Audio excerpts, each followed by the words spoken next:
Welcome to One Chemistry. This is 365 Chemistry series. Organic chemistry questions for you.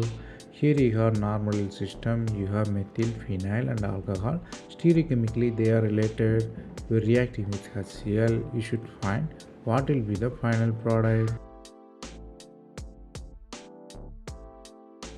Here the problem is in the plain side. Phenyl group you should draw in the full form.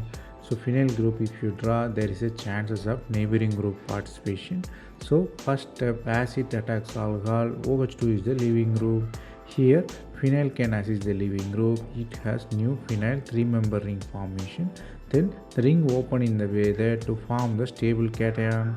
So stable cation form, which is tertiary cation, and you have H plus elimination leads to the alkene. The quenching pathway is only possible by hydrogen elimination. That's why elimination happen.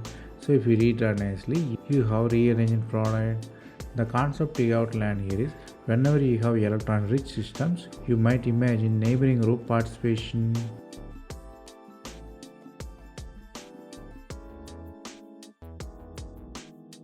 That's all from this video.